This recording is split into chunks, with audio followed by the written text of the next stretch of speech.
Hello and welcome back to Scatter Die Guy, the show that's all about the mathematics and game mechanics of Warhammer the Old World. This episode is part 2 of our deep dive into the basic dice mechanics of the game. In part 1 we covered the basic probabilities associated with rolling six-sided dice, as well as a real in-detail look at dice pools and the complicated ways that rolling large quantities of dice, for example to represent attacks from a whole unit of troops, affects probable outcomes. If you've not yet watched part 1, I'll include a link in the show notes below.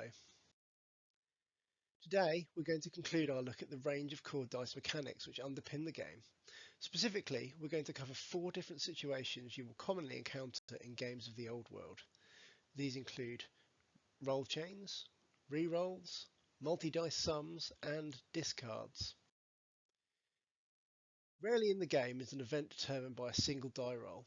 More typically, we have a chain of back-to-back die rolls which build towards the outcome of a specific interaction. For example, when shooting or in combat, we first roll to hit for each attack. For each successful hit, we then roll again to wound. For each successful wound, the other player then rolls for any armor save. For each unsaved wound, they may then subsequently roll for any ward save or regeneration effect, etc. That's a chain of 3 or 4 die rolls per attack to determine how many successful wounds are achieved for just one side during just one round of shooting or combat. Whilst this all sounds quite complicated, in practice it is fairly straightforward to calculate the probabilities of these chained events. For each attack, all we do is multiply the probabilities of success at each stage. Let's look at an example. Your unit of archers has just unleashed a hail of arrows down upon an enemy infantry unit. We'll assume we're in a 4+ to hit scenario, so we know that we will hit on average 1 in every 2 shots fired. Now, let's say those hits also wound on a 4+, so again a 1 in 2 chance. And the enemy infantry has a 5+ armor save, so a 1 in 3 chance of the wound being saved. The probability of each attack resulting in an unsaved wound is given by a half times 2/3, which equals 1 in 6.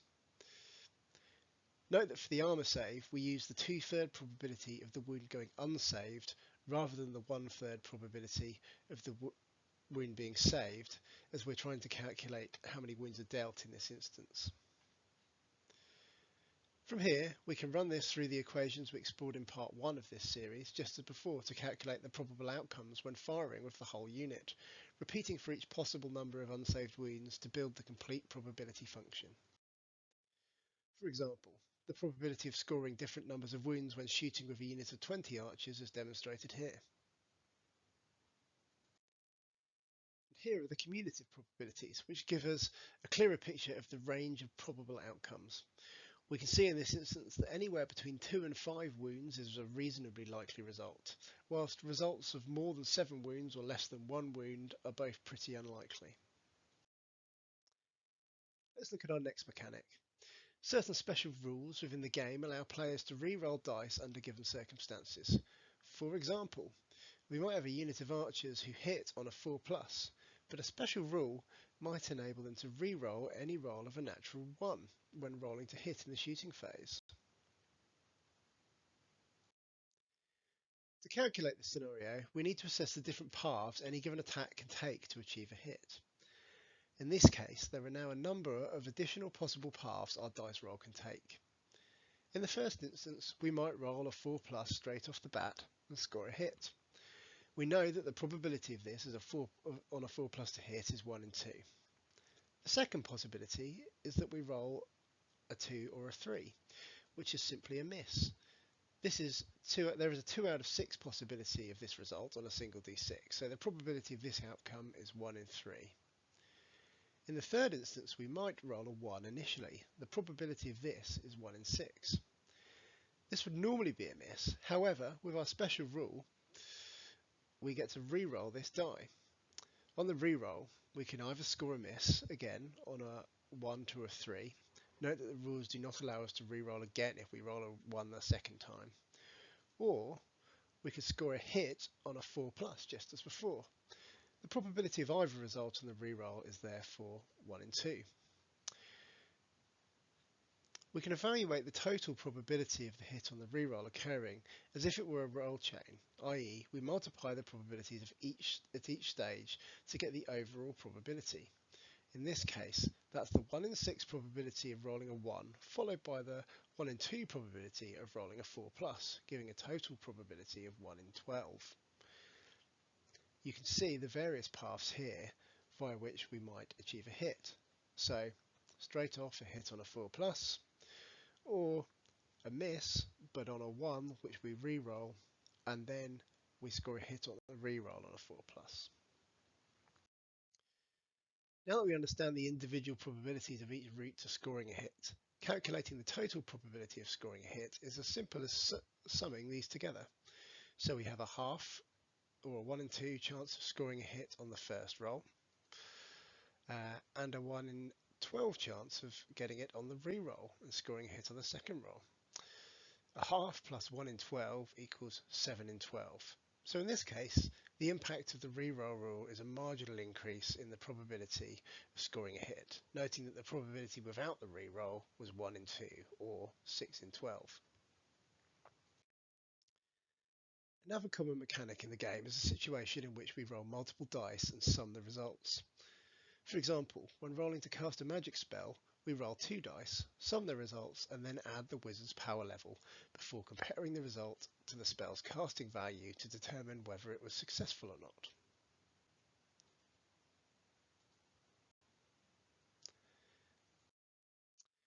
When we roll 2d6, we can achieve a range of values anywhere between 2 by rolling double 1s and 12 by rolling double 6s.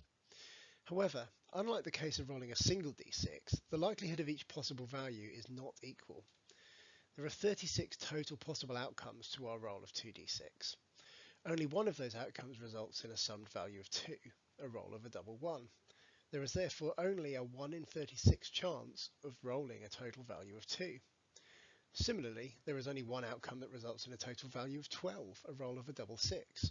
So this again has a 1 in 36 chance of occurring. However, for a total value of 3, there are 2 possible distinct outcomes that can produce this result, a 1 followed by a 2 or a 2 followed by a 1.